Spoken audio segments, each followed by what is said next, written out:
Welcome my HTP classes. कल मैंने पढ़ा दिया था रोगों का वर्गीकरण, उसमें मैंने पॉइंट लिखवा दिया था, लेकिन लास्ट में थोड़ी सी क्लास स्किप हो गई थी। तो आज पढ़ेंगे रोगों का वर्गीकरण के एक एक के बारे में विस्तार हो। तो पहला क्या है, रोग आरंभ होने के ढंग के अनुसार। रोग आरंभ होने के ढंग के अनुसार, तो इसमें पहला है, ए नंबर पे डालेंगे, उत्पत्ति व वंशागति के आधार पर, वंशागति के आधार पर, ठीक है। इसको ए नंबर से डाल लेंगे, ए नंबर पे लिखेंगे उत्पत्ति व वंशागति के आधार पर। इसमें तीन बताए गए हैं, इसके तीन भाग होते हैं। पहला वंशागत, दूसरा है वंशागत बीमारी है फर्स्ट में, दूसरे नंबर पर है जन्मजात बीमारी, तीसरे नंबर पर है अर्जित रोग,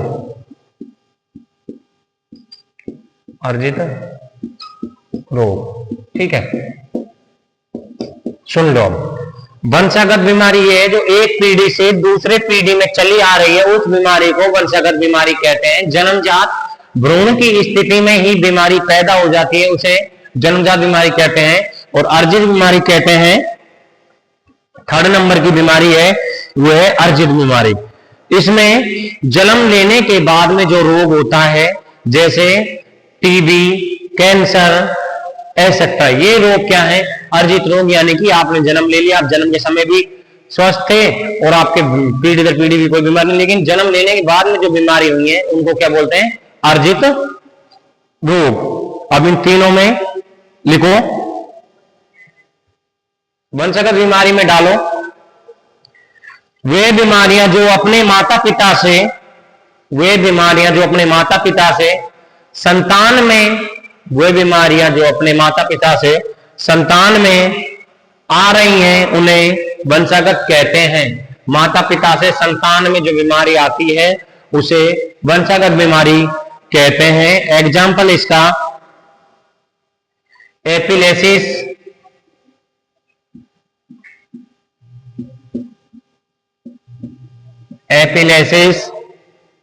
और हीमोफीलिया,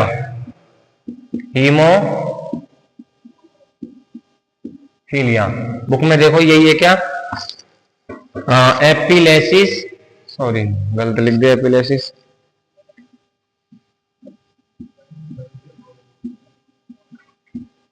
एपिलेप्सी, ठीक है, एपिलेप्सिस, और इसमें मात्रा ऐसा है, एपिलेसिस, दूसरा है हीमोफीलिया, ठीक है, हाँ हीमोफीलिया। अगला है जन्मजात, यानी कि भ्रूण की स्थिति में, इसमें लिखेंगे ये वो बीमारियां हैं जब भ्रूण गर्भाशय के दौरान अथवा जन्म से पूर्व ग्रसित होता है, वह बच्चे उन बीमारियों को जन्म के साथ ही लेकर पैदा होता है। तो इसमें ऐसे लिखेंगे, मां के गर्भ में पल रहे बच्चे को कोई बीमारी वहीं से ही ग्रसित कर देती है और वो पैदा होने पर उस बीमारी के साथ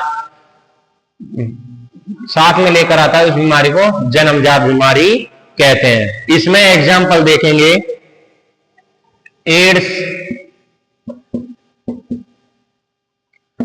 दूसरा है एड्स के अलावा है इसमें एट्रीशिया एनिल,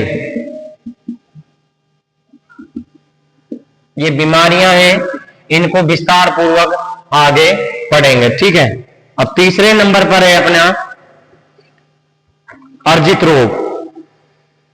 अर्जित रोग को एक्वायर्ड भी बोला जाता है, इसको इंग्लिश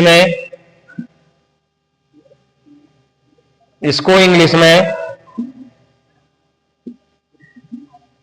एक्वायर्ड डिजीज भी कहते हैं। इसको इंग्लिश में एक्वायर्ड डिजीज को इसमें लिखो। ये वो बीमारियां हैं जो ना तो ये वो बीमारियां हैं जो ना तो वंशागत होती हैं ना ही जन्मजात होती हैं। ये वो बीमारियां हैं जो ना तो वंशागत बीमारी होते हैं ना ही जन्मजात होती हैं, जन्मजात होती हैं। ये बीमारियां तब होती हैं तब पशु जन्म ले चुका हो। जन्म के बाद होने वाली बीमारियों को अर्जित रोग कहते हैं। जन्म के बाद होने वाली बीमारियों को अर्जित रोग कहते हैं। इसमें एग्जाम्पल डालेंगे अपन TB, cancer etcetera. TB, deficiency disease,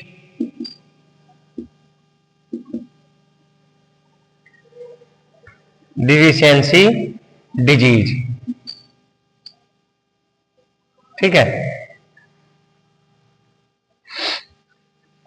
ये पहला कंप्लीट हो गया अपना। पहली क्या थी? पहला था रोग आरंभ होने के ढंग के अनुसार। अब डालो बी नंबर पर गंभीरता के आधार पर। बी नंबर पर डालो गंभीरता के आधार पर। बी नंबर पर डालेंगे अब गंभीरता के आधार पर।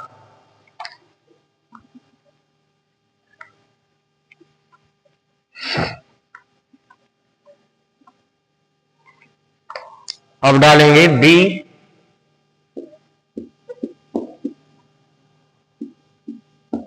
गंभीरता के आधार पर। इसमें पहला है अति उग्र। अति उग्र इंग्लिश में पर एक्यूट। दूसरे नंबर पर है तीव्र, इसको बोलते हैं एक्यूट। तीसरे नंबर पर है चिरकालीन, चिरकालिक यानी पुराना, पुराना, इसको बोलते हैं क्रॉनिक। चौथे नंबर पर है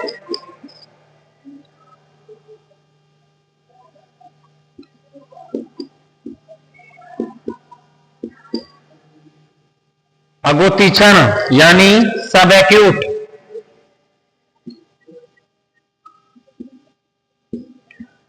और पांचवें नंबर पर है संभवक, इसको बोलते हैं संवाहक को बोलते हैं कैरियर, ठीक। गंभीरता के आधार पर बीमारियों को 5 भाग में बांटा गया है। पहला है अति उग्र यानी पर एक्यूट डिजीज। दूसरा है तीव्र यानी एक्यूट डिजीज। तीसरा है चिरकालिक पुराना यानी क्रोनिक। फिर है अगोतीक्षण यानी सब एक्यूट। लास्ट में संवाहक यानी कि कैरियर। इस यानी गंभीरता के आधार पर रोगों को 5 तरीके से बांटा गया है। और रोग शुरू होने के आधार पर रोगों को कितने ढंग से बांटा गया था? 3 पर। पहला कौन सा था? जन्म वंशागत, दूसरा जन्मजात और तीसरा अर्जित। यानी कि रोग आरंभ होने के ढंग को कितने भागों में बांटा गया? 3। पहला कौन सा? वंशागत, दूसरा जन्मजात, तीसरा कौन सा? तीव्र। दूसरे नंबर पर था गंभीरता के आधार पर। गंभीरता के आधार पर रोगों को कितने आधार पर बांटा गया है? 5, ठीक है। अब पहला डालो, फर्स्ट नंबर का है जो डालो, ठीक है। तो अब इस फर्स्ट में डालेंगे पर एक्यूट डिजीज, हेडिंग डाल लो भाई, अति उग्र यानी पर एक्यूट मतलब देखो ये क्या है? समय मान के चलो पर एक्यूट मतलब। अब ऐसे करके हेडिंग डालो पर एक्यूट, इसमें लिखो ये वो बीमारी है जो अचानक, ये वो रोग या बीमारी है जो अचानक होती है। ये वो बीमारी है जो अचानक होती हैं। ये वो बीमारी हैं जो अचानक होती हैं। समय 2 घंटे से 48 घंटे लिख लेना भाई। समय 2 घंटे से 48 घंटे, समय 2 घंटे से 48 घंटे।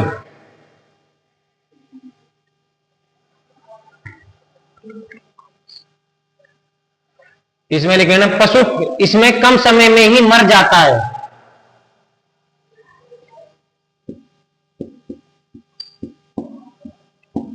उदाहरण में लिखना एंथ्रेक्स,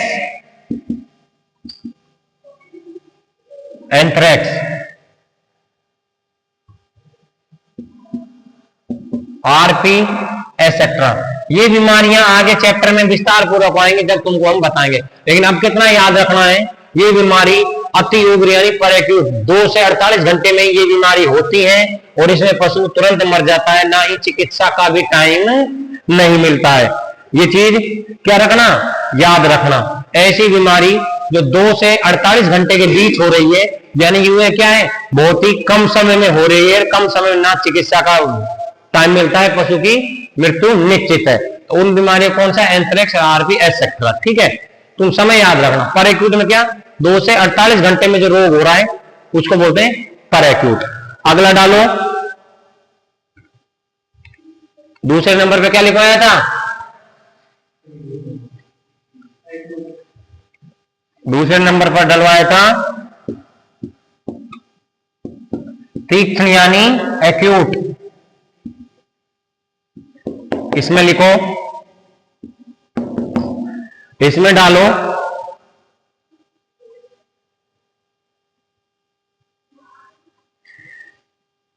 ये वो बीमारी है, ये वो बीमारी है जो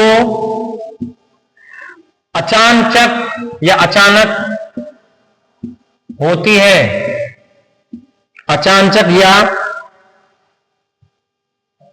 अचानक होती है। अचानक यानी कि बोलते हैं ना, पता भी नहीं लगा, अचानक मर गया। ये वो बीमारी जो अचानक होती है। हाँ, इसमें समय लिखना 3 से 14 दिन तक, 3 से 14 दिन तक जो बीमारी होती है उसको बोलते हैं अक्यूट डिजीज। 3 से 14 दिन तक जो बीमारी होती है उसे बोलते हैं अक्यूट डिजीज। लिख लिया, आगे डालो। इसमें एक उदाहरण में लिखो इसका एफएमडी, उदाहरण में लिखो एफएमडी। एफएमडी के बाद में मेस्टाइटिस,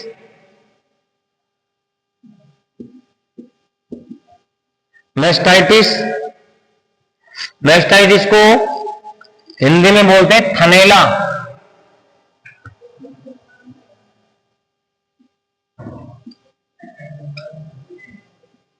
थनैला आदि।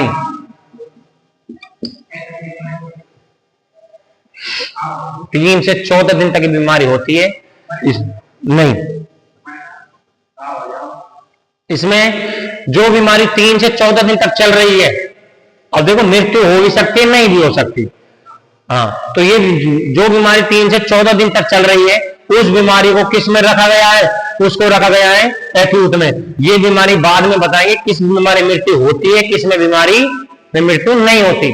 अब जो रोग 2 से 24 घंटे में ही हो रहा है तो यानी कि 24 घंटे के अंदर उसमें तो कुछ ना कुछ होगा, इसलिए हाँ उसमें लिख लेना तुम फर्स्ट में, इसमें पशु मर जाता है।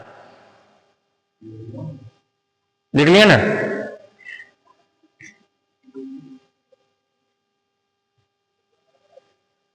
इसमें लिख लेना पशु 3 से 14 दिन तक बीमार रहता है, मरता नहीं है। इसमें लिख लेना 3 से 14 दिन तक पशु बीमार रहता है, 3 से 14 दिन तक पशु बीमार रहता है। तीसरे नंबर में मैंने क्या डलवाई थी,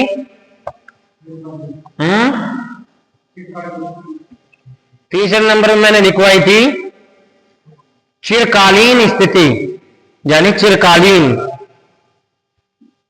चिरकालिक होगा, चिरकालिक यानी इसको बोलते हैं क्रोनिक। इसमें लिखो, इसमें लिखेंगे लंबे समय से चला आ रहा लंबे समय से चला आ रहा,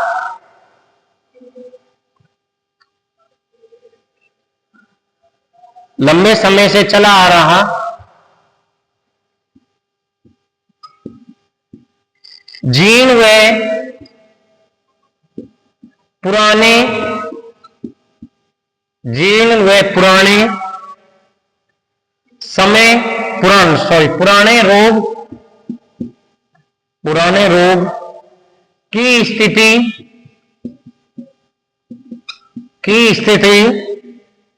क्रोनिक कहते हैं। की स्थिति को क्रोनिक कहते हैं,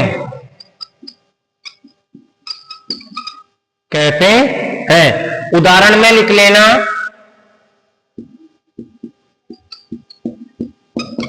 उदाहरण में लिख लेना टीबी, टीबी के आगे लिख लेना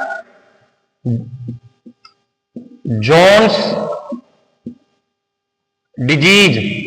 जोन्स यानी क्या? घुटनों से संबंधित, जोन्स, ये जोन्स डिजीज। ये डिजीज के जो एग्जाम्पल आ रहे हैं ना, इनको आगे चैप्टर में विस्तार पूर्वक पढ़ेंगे, जो जो चैप्टर में जो जो बीमारी आ जाएगी। इसमें तुम इतना याद रखना, टीबी और जोन्स डिजीज जो किसका है? चिरकालीन। इसमें क्या नहीं दिया गया? समय नहीं दिया गया। Disease, disease, oh sorry, disease.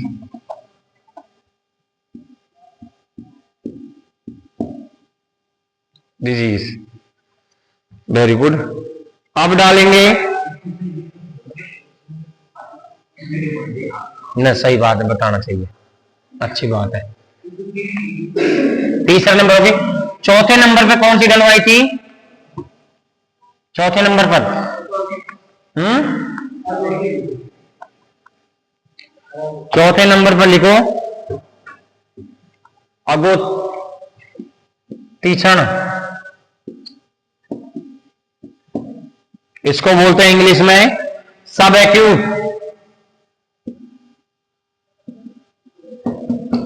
इसमें लिखो, इसमें घातक स्थिति, इसमें घातक स्थिति एक्यूट से कम होती है। इसमें घातक स्थिति एक्यूट से कम होती है। ये 2 से 4 सप्ताह तक चलती है। ये 2 से 4 सप्ताह तक चलती है।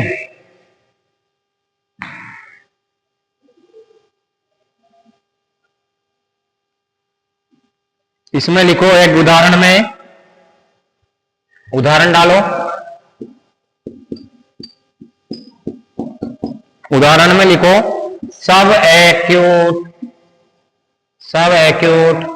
मैस्टाइटिस, सब एक्यूट मैस्टाइटिस। ठीक है, सब एक्यूट मैस्टाइटिस। अब डालो 5वें नंबर पर संवाहक। संवाहक हमको बोलते हैं कैरियर। संवाहक यानी कैरियर। इसमें लिखेंगे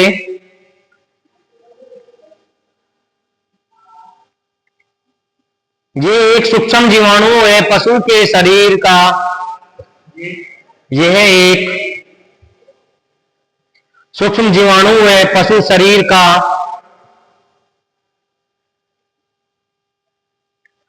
आपसी संबंध है। यह एक सूक्ष्म जीवाणु है पशु शरीर का, आपसी संबंध है। आगे देखो,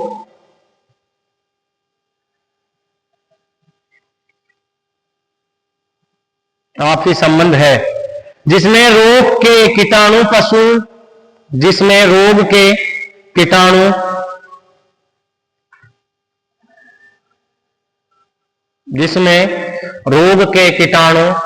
पशु के, रोग के कीटाणु पशु में, सॉरी, पशु में अपने लक्षण प्रदर्शित नहीं कर पशु में अपने लक्षण प्रदर्शित नहीं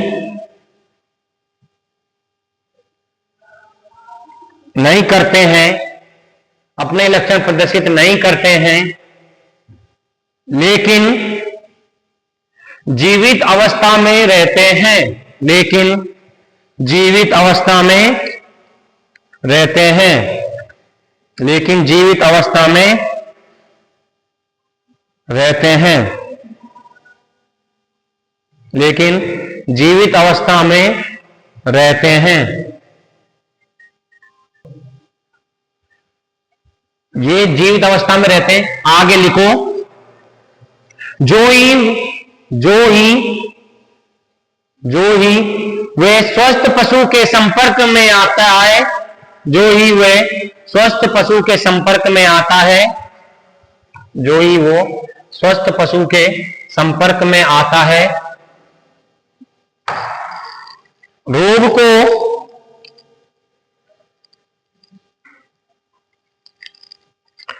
को स्थानांतरित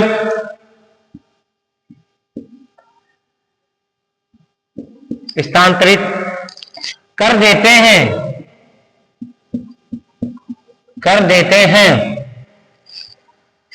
ये स्थानांतरित कर देते हैं। समय लिख लेना, समय है इसमें 3 माह से 3 वर्ष तक। समय यहां लिख लो, 3 माह से 3 वर्ष तक, 3 माह से 3 वर्ष तक। ठीक है, उदाहरण में डालो, उदाहरण में लिखो, उदाहरण में लिखो, उदाहरण में डालेंगे, गाय व ऊंट में, गाय व ऊंट में तिबरसा रोग, तिबरसा रोग,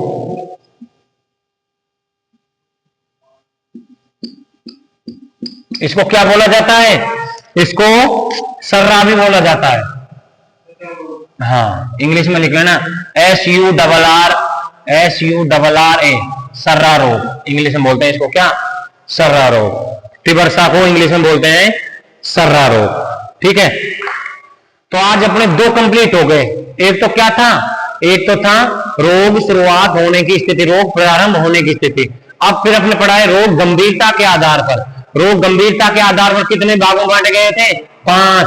कौन कौन से? मेरे साथ साथ बोलो। पहला कौन सा था? पर एक्यूट, दूसरा एक्यूट, तीसरा क्रोनिक, चौथा सब एक्यूट, 5वां कैरियर। देखो थोड़ा सा फिर याद करो।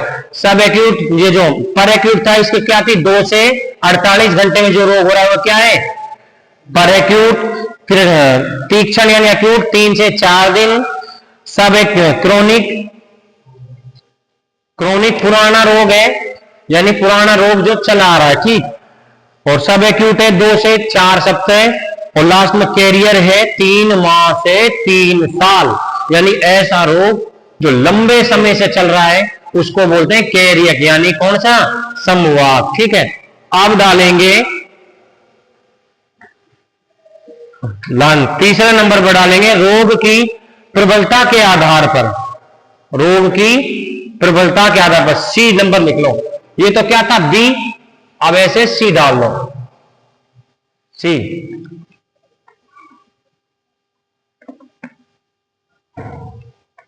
ऐसे सी डाल लो। सी है, इसको डलवा देंगे फिर कल लिखवा देंगे।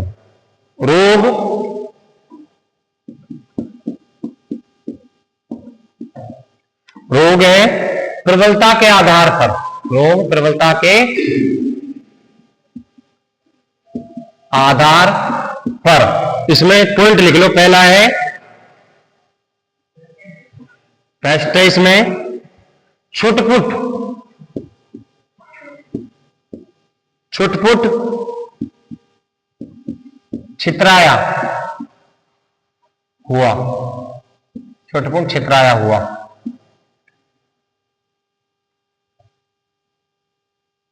या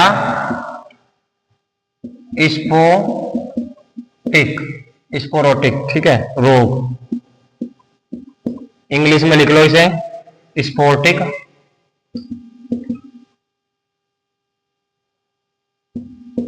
दूसरे नंबर पर डालेंगे स्थानिक महामारी, महामारी।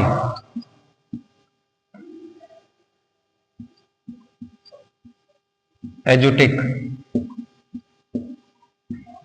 एजुटिक रोग। इंग्लिश में लिख लेना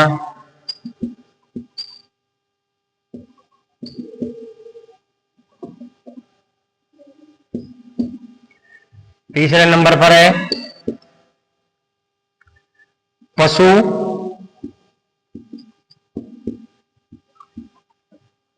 महामारी। इंग्लिश में लिख लेना इसको एपिजोटिक, एपिजोटिक।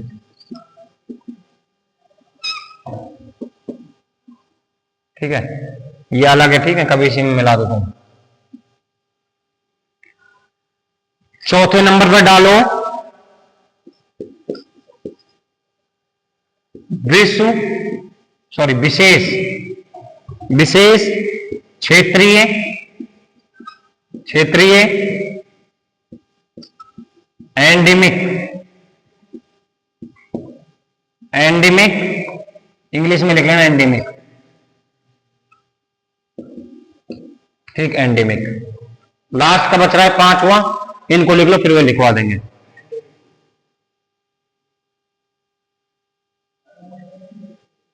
विश्व क्षेत्रीय, हाँ, विशेष क्षेत्रीय, ठीक है, ये यहां लिख रहा हूं मैं चौथा वाला, ठीक है, नीचे दिख नहीं रहा बच्चों को। चौथे नंबर पर है विशेष क्षेत्रीय, इसको इंग्लिश में इसको बोलते हैं एंडेमिक, एंडेमिक। इंग्लिश में भी लिख लो एंडेमिक।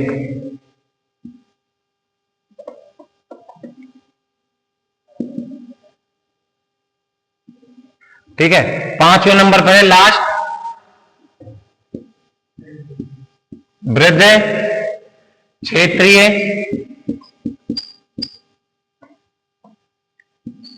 पेजुटिक,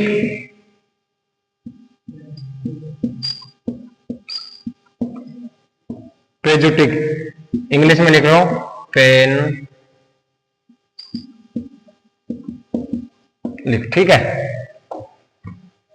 यानी कि रोग प्रबलता के आधार पर 5 भागों में बांटा गया है।